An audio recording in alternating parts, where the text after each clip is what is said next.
Students, आज हम लोग आगे बढ़ते हैं एक्ट टू सीन 9 में। और एरेगन ने इससे पहले सिल्वर कैस्केट को चूज़ कर लिया था। ये सोचकर चूज़ किया था कि उसमें ये लिखा था कि you will get what you deserve, तुम्हें वही मिलेगा जिसके तुम लायक हो। तो एरेगन ने समझा कि हाँ भाई, हम तो पोर्शिया के लायक हैं, तो अगर मैं इस कैस्केट को खोलता हूँ तो मुझे पोर्शिया मिलनी है। ये है लॉजिक उस कैस्केट को चुनने के पीछे। चलिए देखते हैं उसे क्या मिलता है। Too long a pause for that which you find there. यहाँ पोर्शिया कहती है कि बड़ा देर कर रहे हैं आप ये चीज़ बताने में कि आपको वहाँ मिला क्या है। तो सिल्वर कैस्केट खोलने के बाद आपका जो एरेगन था वो शॉक्ड हो गया था। उसे विश्वास नहीं हुआ था कि उसे जो चीज़ मिला है, इसलिए थोड़ा वो देर लगा रहा था। What's here? The portrait of a blinking idiot presenting me schedule. I will read it. तो यहाँ बोल रहा है कि मुझे क्या मिला है, एक ब्लिंकिंग इडियट मिला है। ठीक है, एक पुतला सा है और वो आंख मार रहा है। ठीक है, उस तरह का उसको एक तो पुतला मिला हुआ है, उसको ब्लिंकिंग इडियट कहते हैं। और मुझे वो एक स्क्रॉल इसमें भी है, मैं इसे पढ़ूँगा, एरेगन कहता है। ये रहा पिक्चर ब्लिंकिंग इडियट का, आगे और भी एक तो उस स्केड्यूल में क्या लिखा हुआ है, चलिए देखते हैं। एरेगन कह रहा है पहले, how much unlike art thou to Portia. तो कह रहा है या एरेगन, बोला कि तुम कितने अलग हो पोर्शिया से उसको देखकर। Because I was expecting the picture of Portia and you came out, how different you look. कितने अलग दिख रहे, मैं तो उम्मीद कर रहा था पोर्शिया मिलेगी, पर मिला तुम। How much unlike my hopes and my deserving. My hope, what I expected and what my capability, both are different thing. यहाँ पर ये बोल रहा है कि मेरी जो उम्मीदें थी और मेरी जो डिज़र्विंग थी, दोनों कितने अलग अलग दिख रहे हैं मुझे, है ना। जो मुझे उम्मीद था, है ना, जो मेरी काबिलियत थी, मुझे तो दोनों में से कुछ भी नहीं मिला। यहाँ पे वो दोबारा याद करता है कि क्या लिखा हुआ था उसमें, Who chooseth me shall have as much as he deserves. बोलता है उसमें यही लिखा था ना, जिसके मैं लायक हूँ। Did I deserve no more than a fool's head. क्या मैं इससे ज़्यादा कुछ और डिज़र्व नहीं करता हूँ। ये अभी इसको पछतावा हो रहा है, क्या मेरी यही काबिलियत है, क्या मुझे यही मिलना है और दुनिया में मुझे कोई अच्छा चीज़ नहीं मिलना है, बस मुझे यही मिलना था क्या। तो यहाँ पर इसे सोचना चाहिए, है ना। ये चीज़ हम भी आप स्टूडेंट लोगों से डिस्कस करते हैं थोड़ी देर के लिए, कि आप ही सोचिए कि सिल्वर कैस्केट को कैसे पता होगा कि जो भी शूटर्स आएंगे उसने अपना जीवन में क्या क्या किया है, तो उनके काबिलियत के आधार पर उन्हें कैसे वो चीज़ें दे सकता है। ये तो हर शूटर्स को सोचना चाहिए ना, कि जिसने भी ये गेम इन्वेंट किया है पक्का थोड़ा सा उसको स्मार्ट होना ही पड़ेगा, मोर देन स्मार्ट से भी ज़्यादा स्मार्टर होना पड़ेगा। क्योंकि जो ये बोल रहा है ना कि what you will get what you deserve, उसको थोड़ा ही पता है कि तुमने ज़िंदगी में क्या किए हैं जो जिसके लायक चीज़ जो हम तुमको देंगे। और वो चीज़ जो कैस्केट जो है वो चीज़ देने के लिए वहाँ पर थोड़ी बैठा है, रिवॉर्ड देने के लिए नहीं ना बैठा है वहाँ पे, कि जो चीज़ तुमने की है वो अपने ज़िंदगी में उसका हम तुमको यहाँ पे पेमेंट देने वाले हैं। समझना चाहिए उसको।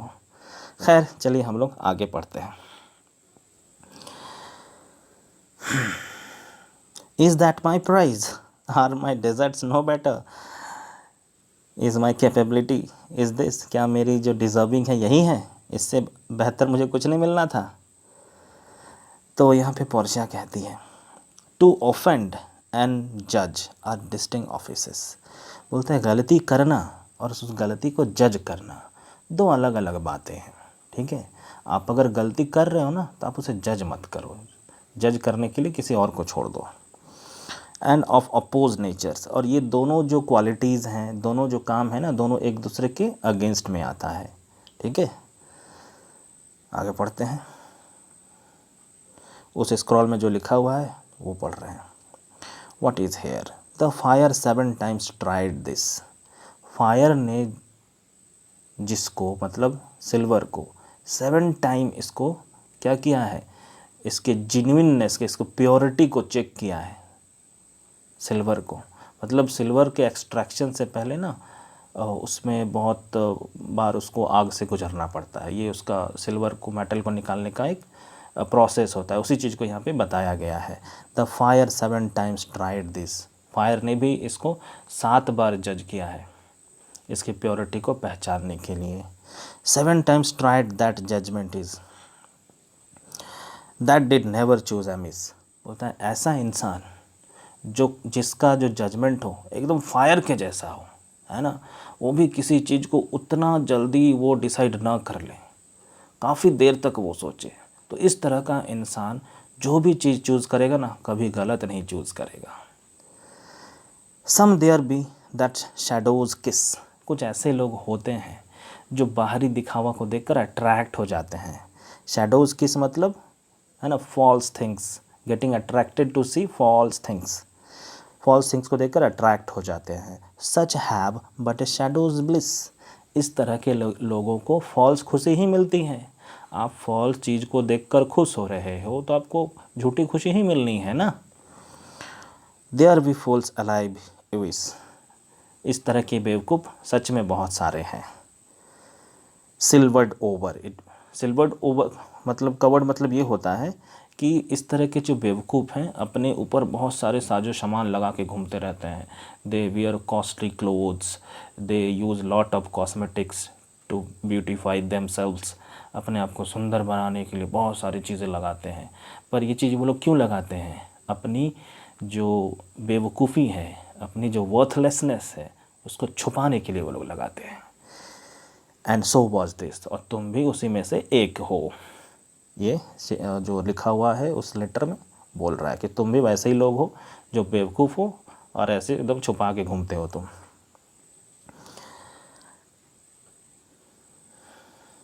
Take what wife you will to bed, I will ever be your head.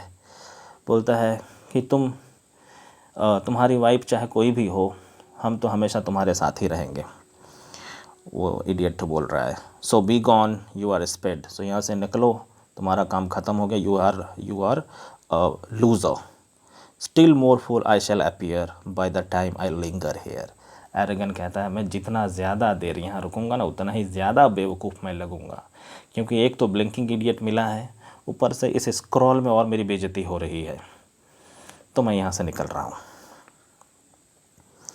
With one fool's head I came to woo but I go away with to.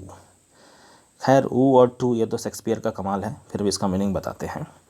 वो बोल रहा था कि मैं तो एक हेड के साथ आया था आपको प्रपोज़ करने के लिए, आपको वाइफ बनाने के लिए, लेकिन मैं जा रहा हूँ 2 हेड के साथ। मतलब दूसरा हेड किसका है? ब्लिंकिंग इडियट का। Sweet adieu I will keep my oath patiently to bear my wroth. तो उससे विदा लेता है और कहता है कि yes I will maintain my promise, मैंने जो प्रॉमिसेस लिए हैं यहाँ पे मैं वो निभाऊंगा। Thus had the candle seen the moth।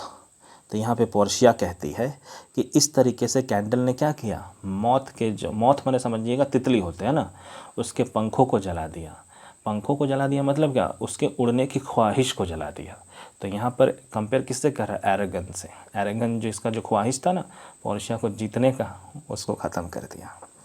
Oh, these deliberate fools, when they do choose, they have the wisdom by their wit to lose।